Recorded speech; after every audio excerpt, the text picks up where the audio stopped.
بسم اللہ الرحمن الرحیم قل ان کنتم تحبون اللہ فاتبعونی یحببکم اللہ ویغفر لکم ذنوبکم صدق اللہ العظیم۔ اللہم صلی وسلم علی سیدنا و مولانا محمد وعلی آل سیدنا و مولانا محمد مبارک وسلم۔ پروگرام بصیرت میں حاضر خدمت ہیں۔ قرآن پاک کی سورہ آل عمران کی ایک آیت کا کچھ حصہ تلاوت کرنے کا شرف ملا ہے، جس کے متعلق چند ایک ضروری باتیں آج کا ہمارا موضوع ہوں گی۔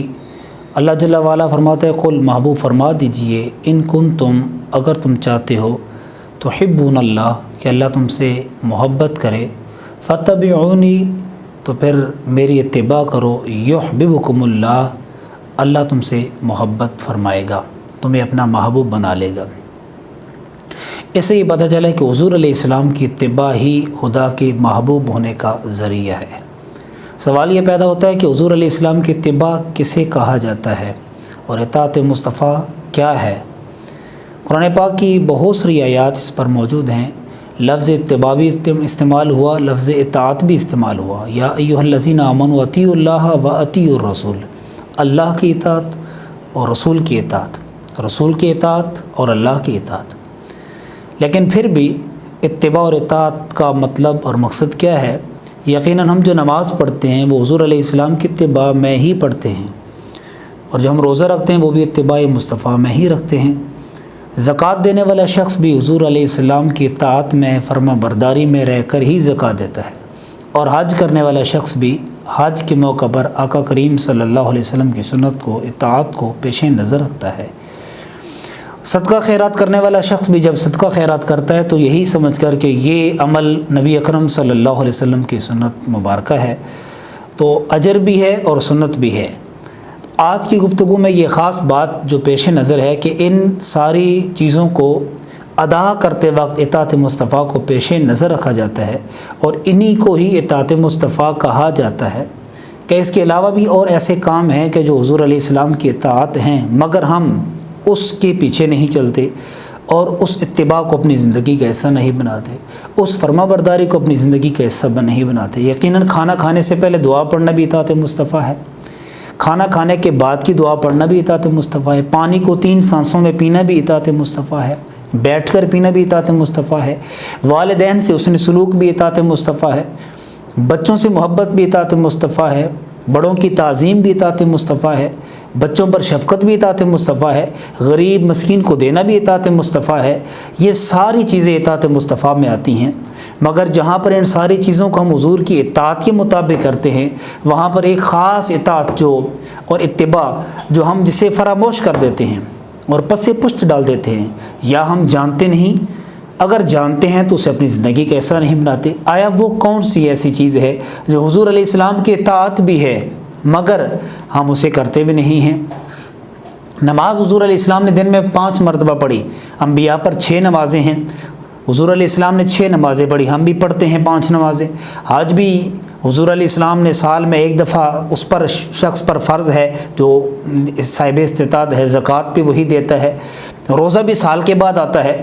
یہ وہ اطاعتیں ہیں کہ جن کا ایک وقت مقرر ہے، ایک دن مقرر ہے، ایک ٹائم مقرر ہے، مگر کچھ اطاعتیں ایسی ہیں حضور علیہ السلام کی کہ جن کا وقت مقرر نہیں، جن کا ٹائم مقرر نہیں، کوئی مہینہ مقرر نہیں، کوئی سال مقرر نہیں، کوئی وقت درکار نہیں۔ آقا کریم صلی اللہ علیہ وسلم نے جس زندگی کو اپنی زندگی کا حصہ بنایا، جس عمل کو، اس عمل کو ہم نے فراموش کر دیا۔ آپ ایک پتھر ہے حجر اسود، اس کو چومنا بھی اطاعت مصطفیٰ ہے، اور وہ ہم عمرہ کے وقت اور حج کے موقع پر اسے چومتے ہیں، اس لیے کہ پتھر تو ویسے فائدہ نہیں دیتا، مگر حضور علیہ السلام کی اطاعت کے پیش نظر اور حضور کی سنت کے پیش نظر اس پتھر سے ہم پیار کرتے ہیں۔ جس پتھر کو نبی اکرم صلی اللہ علیہ وسلم نے خاص موقع پر چوما ہے، اسے پیار کیا ہے، اسے محبت کا اظہار کیا ہے، اس پتھر کو چومنے کے لیے ہم آگے بڑھتے ہیں، دھکے کھاتے ہیں، مشکلات کاٹتے ہیں، مگر کبھی آپ نے سوچا، کبھی ہم نے سوچا، کبھی ان مسلمانوں نے جنہوں نے اسلام کے نام پر صرف نماز کو اسلام قرار دیا، صرف زکوٰۃ کو اسلام قرار دیا، صرف حج کو اسلام قرار دیا، صدقہ خیرات کو اسلام قرار دیا، ایک پتھر جسے ایک بار چوما اس کے لیے آپ اتنا آگے بڑھتے ہیں، کبھی میرے حسین کے بارے میں تم نے نہیں سوچا، کبھی سیدنا امام حسن کے بارے میں نہیں سوچا، کبھی سیدہ زہرا کے بارے میں نہیں سوچا، وہ حسین کہ جن کے پاؤں کے تلووں سے لے کر سر تک اور آقا کریم صلی اللہ علیہ وسلم نے امام حسین علیہ السلام کے جسم کے بوسے لیے، آپ کی آنکھوں کے بوسے لیے، آپ کی پیشانی کے بوسے لیے، آپ کے ہاتھوں کے بوسے لیے۔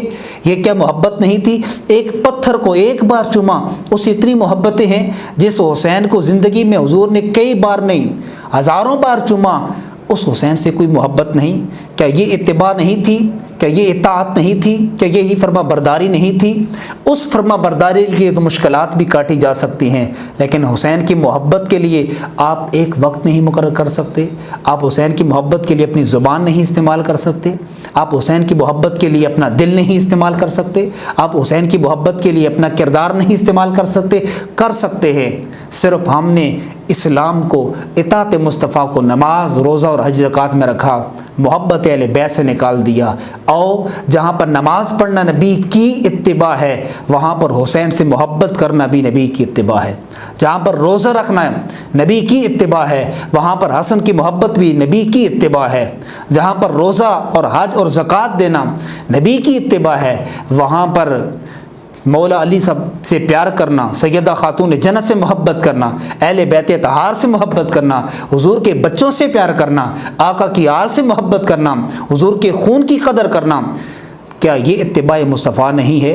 اس لیے قرآن کہتا ہے قُلْ لَا أَسْأَلُكُمْ عَلَيْهِ أَجْرًا إِلَّا الْمَوَدَّةَ فِي الْقُرْبَى، کہ میں تم سے کچھ نہیں مانگتا دین کی تبلیغ کے بدلے میں، صرف یہ کہتا ہوں کہ میرے قرابت داروں سے محبت کرو۔ تو یہی قرابت دار ہے جن سے محبت بھی اطاعت مصطفیٰ ہے۔